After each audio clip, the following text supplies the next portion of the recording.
Fala pessoal, bom ou não? Estamos aqui hoje mais uma vez no nosso podcast, videocast Aprendi com Papai. Hoje para conversarmos sobre uma coisa muito importante, que é a competência 2 na redação do Enem, com abordagem voltada para o uso da literatura na redação do Enem. Para isso, eu trouxe para conversar com a gente a Carol, que vai se apresentar daqui a pouquinho. Mas, antes de apresentar a Carol, quero te lembrar, para conversar com a gente é só entrar em contato no aprendicompapai@gmail.com ou entrar no aprendicompapai.com.br. Nesses endereços você pode mandar sugestões, dúvidas, críticas e inclusive sugerir temas importantes para a sua redação no Enem. A banda da semana hoje vai ser uma banda bem bacana, que vai ser indicação da nossa convidada, que é a Carol, que vai se apresentar e já vai aproveitar para contar qual vai ser a banda da semana. Oi, Carol. Oi, Marcelo. Tudo bem? Tudo bem. Se apresente para mim como se eu não te conhecesse. Pois é. Ai, tô muito feliz de estar aqui. Obrigada pelo convite. Eu que agradeço 1000 vezes. Muito sensacional. Principalmente falar de literatura, que, né, eu acho que é importante frisar a importância da literatura em múltiplas facetas. Então, na redação é mais uma dessas possibilidades. Sim. E pra quem não me conhece, eu sou a Carol, sou professora de literatura. E a banda que eu escolhi é uma banda que eu gosto muito, que é Dolores Dolores. Eu espero que vocês gostem também. E é uma banda aqui de BH, do cenário do rock mineiro. Bem massa. Vai tocar agora a banda. E você não vai deixar eu falar se vai tocar agora a banda, né? I've got a woman, nobody knows where she walks until the night goes down. I've got a woman, she seems so beautiful to me that I could lose the light. She drove me crazy now. Então, gente, é importante pra caramba a gente conseguir conversar sobre esse tema. A primeira coisa antes da gente iniciar esse nosso bate-papo é lembrar rapidinho qual que é a ideia da competência 2 na redação do Enem. A competência 2 é basicamente a competência que observa se o aluno está atendendo ao enunciado proposto, observa se o aluno fez efetivamente um texto dissertativo argumentativo e avalia o aluno em relação ao repertório sociocultural e em relação à interdisciplinaridade. Quando a gente conversa sobre essa questão da interdisciplinaridade e do repertório sociocultural, eu costumo falar muitas vezes com os alunos, Carol, a seguinte questão. Se você puder usar um repertório que vai agradar ao seu corretor, melhor ainda. E é muito claro para nós que se você na redação puder falar um pouco sobre literatura, é praticamente garantia, claro, se você articular da maneira certa, que você vai agradar o corretor. É frequente a gente encontrar textos nota 1000, textos muito bem avaliados, que o aluno cita lá o Machado de Assis, Guimarães Rosa e outros grandes escritores da literatura brasileira. Como que você vê isso, Carol, da literatura na redação? Então, qual que é a ideia? Quando a gente trabalha a literatura, a gente leva em consideração que ela é reflexo do homem no tempo e no espaço. Então, ela se relaciona muito com a história. Como a redação do Enem tem essa característica de cobrar temas que são atuais, a gente sabe que a literatura vai funcionar sempre de maneira positiva nessa questão da interdisciplinaridade. Então, independente do tema, a gente encontra uma variedade de exemplos dentro da literatura. O problema que eu acho é que, na grande maioria das vezes, os alunos estão chegando sem esse repertório cultural. Porque você tem a obrigatoriedade da leitura na escola, mas enquanto pré-vestibulandos, a gente sabe que eles deixam isso um pouco de lado, dada a quantidade de matérias que eles precisam estudar, enfim, toda essa complexidade. Mas é importante ter esse repertório cultural e é importante se sentir seguro para usar esse repertório literário. Porque a gente sabe que pode funcionar de algumas maneiras. Ele pode citar uma obra ou ele pode citar um personagem, de duas formas diferentes. Ou contextualizando esse personagem no momento em que ele surge, dentro do momento em que aquela narrativa se insere, ou trazendo essa personagem, que vai ser um arquétipo, para a sociedade atual. fazendo então esse paralelo entre o tempo que a personagem estava inserida e os dias atuais, que é uma problematização. Então eu acho que a literatura dá brecha pra gente fazer isso. Então, mas o que a gente tem que tomar cuidado é que tem que ter essa apropriação do discurso. Então, se não se sentir seguro usando a literatura, melhor deixar ela em segundo plano e usar outras temáticas que, né, tragam essa segurança para complementar o texto. Uma coisa que eu falo muito com os meninos é para que ele consiga aproveitar de experiências literárias que ele já teve ao longo da vida e lembrar que essas possibilidades de utilização dessas referências, ela pode acontecer no texto. Isso. É muito comum a gente perceber, por exemplo, um aluno que às vezes nem tem uma relação tão boa com a literatura, que obviamente eu lamento, mas que acontece, mas o menino ao longo da formação ele leu Machado de Assis, ele leu Guimarães Rosa, ele leu José de Alencar. Nas próprias aulas de literatura, ele já tem muitas vezes a discussão a respeito de enredo de diversas obras, diversos personagens. E eu falo muito com o aluno o seguinte: olha, já que você tem aquele repertório, às vezes é importante só você saber e lembrar de ligar aquela chavinha na sua cabeça para pensar o seguinte: putz, será que esse tema dá para relacionar com algum tipo de obra? Claro que de uma maneira natural, sem forçar demais. Isso. Mas eu penso, por exemplo, obras que tratam muito fortemente dessa questão da temática da pobreza, questões relacionadas à água. Eu já penso um pouco lá no Graciliano Ramos, no Vidas Secas. A gente geralmente faz algumas associações imediatas de temas com determinados assuntos da literatura, concorda? Concordo. Tem alguns personagens, algumas obras, alguns autores que acabam se tornando lugares comuns na literatura. Porque justamente por eles levantarem uma bandeira de determinado assunto, na maior parte das suas obras, a gente tem essa ideia já pré-estabelecida. Pensou num tema, já faz associação com a obra e com o autor. E eu acho que isso é sensacional e não precisa ficar com medo disso virar um clichêzão. Eu acho que pode usar sem medo, não precisa privar o texto dessa influência literária, porque eu acho que ela, inclusive, enriquece muito. Eu sou um aluno e eu vou fazer o Enem. Eu tenho medo de usar ou não um determinado autor, porque eu não sei até onde que eu posso ir no seguinte sentido. Eu tenho que citar, eu sou um cara que é muito conhecido por todo mundo, eu posso citar qualquer autor. Como que você recomendaria para um aluno essa utilização? Tem que ser um cara muito conhecido? Pode ser um cara mais lado B? Como é que eu pensaria nisso como aluno?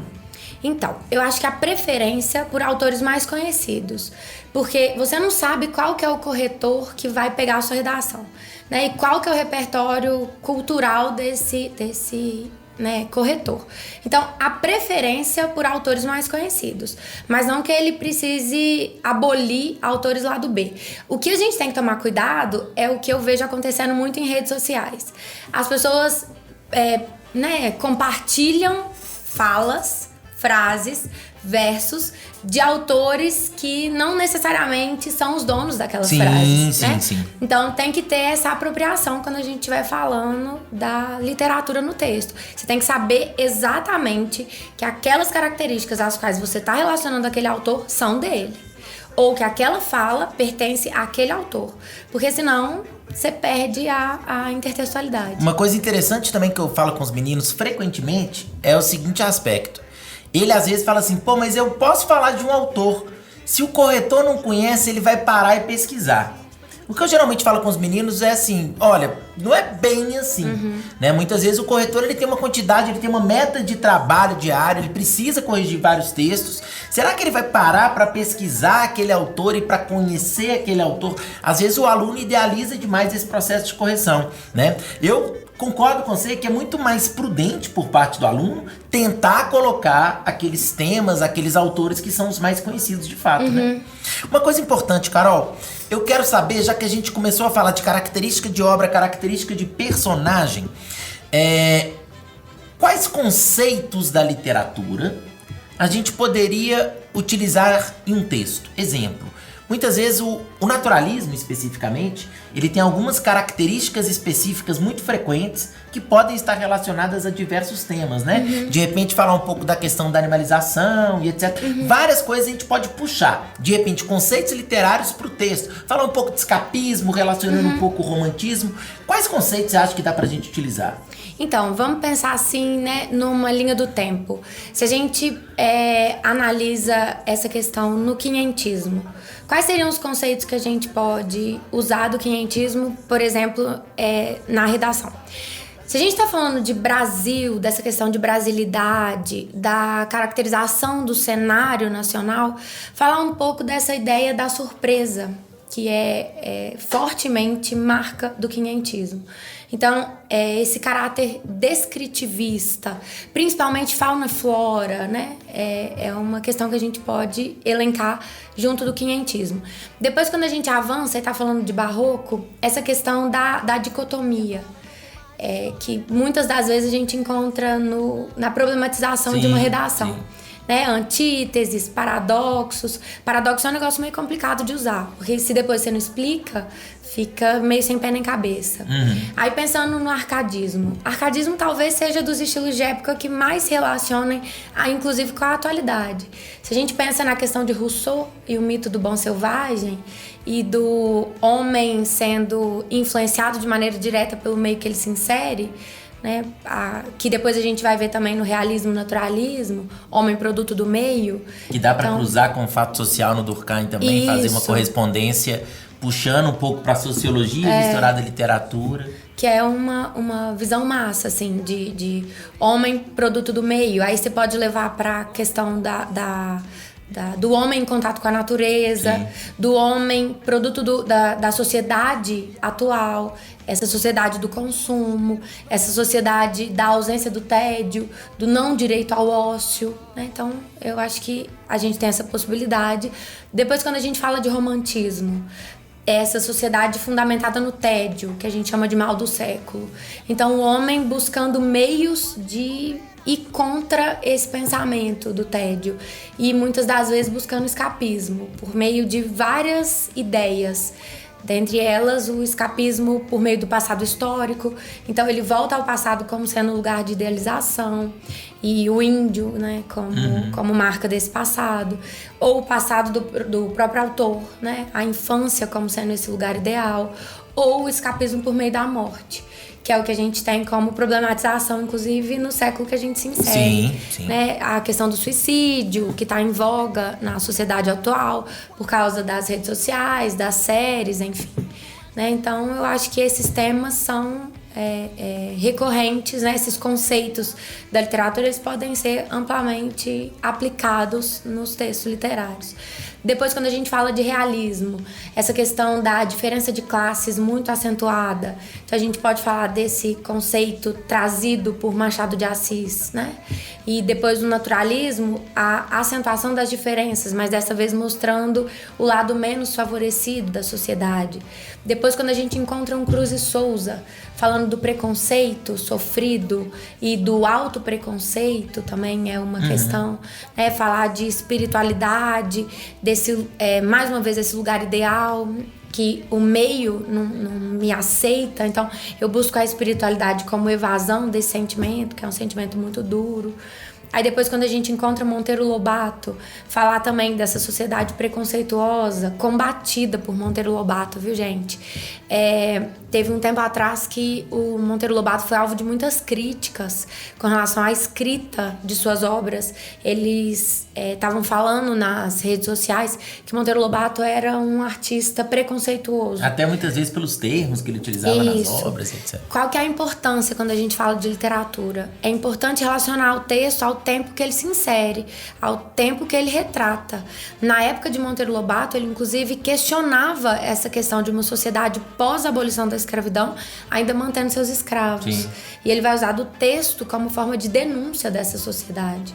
E aí depois, quando a gente entra no modernismo, fala dessa importância do nacionalismo, mas não o nacionalismo ufanista, o nacionalismo crítico, uma sociedade plural, né? Então, eu acho que são esses termos que a gente o menino que tá assistindo ao vídeo ou escutando o nosso podcast, tem certeza que agora ele anotou desesperadamente. Porque tem muita coisa legal que realmente a gente pode usar. E é interessante a forma até que você falou, que você já pegou uma sequência um pouco linear. Pensando nessa linearidade, chegando num momento nem tão distante assim, hoje mais cedo eu tava na minha salinha, que inclusive, gente, matrículas abertas para o segundo semestre, só entrar no qualu.com.br que você vai ver a minha salinha de redação, principalmente se você for de Belo Horizonte. Hoje na minha salinha de manhã eu tava conversando com uma aluna, que é a Isabel. A Isabel, até anotei o sobrenome dela, gente, porque o sobrenome dela não é tão fácil assim não. É a Isabel Unsonsti. É um sobrenome de rico, né? É difícil ter esse tipo de sobrenome com frequência. Ela me falou assim, nossa, hoje você vai conversar com a Carol de literatura. Pergunta uma coisa pra ela, pra mim, que eu tentei fazer no meu texto uma vez e não consegui. Como que eu posso, na minha redação, usar Macunaíma pra falar da questão do jeitinho brasileiro? Isabel, passei sua pergunta agora pra quem entende. E aí, Carol? Eu adorei sua pergunta, Isabel, porque tem muita coisa pra falar a respeito de Macunaíma. Principalmente por ser uma obra do modernismo, ela vai trabalhar muito com as estéticas passadas. Então, a primeira coisa que você tem que pensar, Isabel, o modernismo ele vai tentar desconstruir as outras estéticas, as estéticas anteriores. E principalmente, nesse caso específico, o romantismo. Essa ideia de não romantizar, de não idealizar. O que acontecia na época romântica? A gente encontra os heróis. Quem são os heróis? Herói é aquele cara que é representante de um povo, então ele representa os interesses de um povo e para isso, para ele, os fins justificam os meios. Então, muitas das vezes, ele não vai sofrer juízo de valor na sociedade que ele representa. Então, ele mata, ele saqueia, ele rouba, mas como ele representa uma coletividade, ele não vai ser julgado por isso. Então, na época do romantismo, quem que foi eleito o herói nacional? O índio. Só que não era o índio tal e qual o índio realmente era. Era um índio europeizado. Porque na Europa, a figura que eles tinham retomado como característica, como símbolo do nacionalismo, eram os cavaleiros medievais, que representavam essa figura idealizada do passado, porque tem isso, o passado não é julgado nesses aspectos, então você não tece juízo de valor. Aí o que Macunaíma vem fazer? Vem mostrar a sociedade plural, que é a sociedade brasileira. Então vai falar primeiro da gênese da sociedade brasileira. O Macunaíma é o estereótipo, é o personagem arquétipo da sociedade brasileira. E é como se o jeitinho brasileiro estivesse arraigado às nossas raízes. Então a gente pode olhar para o Macunaíma com esse olhar crítico ao falar do jeito brasileiro de se safar de cobrança de impostos, de dar esse nó, principalmente no governo, a gente pode estabelecer essa relação intertextual. Excelente. Isabel, respondido, Isabel? Espero que sim, hein, Isabel? Agora tá com tudo resolvido. Inclusive, qualquer coisa você me fala. Deixa eu aproveitar, Carol, antes. Primeiro, obrigado pela presença. Eu que agradeço. Tá? Eu sei que a gente já tá assim com a agulha pronta para gravar mais um. Daqui a pouco o pessoal vai vir em alguns meses. Mas eu quero falar o seguinte. Se a Isabel quiser te perguntar alguma coisa, ou se qualquer outro aluno quiser conversar com você, como é que entra em contato com você? Então, se alguém quiser entrar em contato comigo, pode me procurar no Facebook. Eu sou Maria Carolina Coelho. Por isso que tem coelho ali em cima? Por acaso. Maria Carolina Coelho no Facebook. Então tá. Muito obrigado, viu, Obrigada Carol? a você. Valeu demais. Beijo. Gente, valeu demais. E nos encontraremos mais 1000 vezes. E a Carol em breve tá de novo com a gente. Beleza, gente? Valeu, abraço. Até tchau, mais. tchau.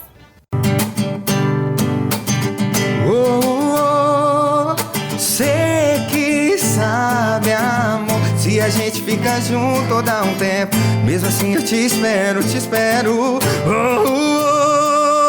Sei que sabe, amor, nossa relação tem tudo pra dar certo, mas já estamos tão perto, coração.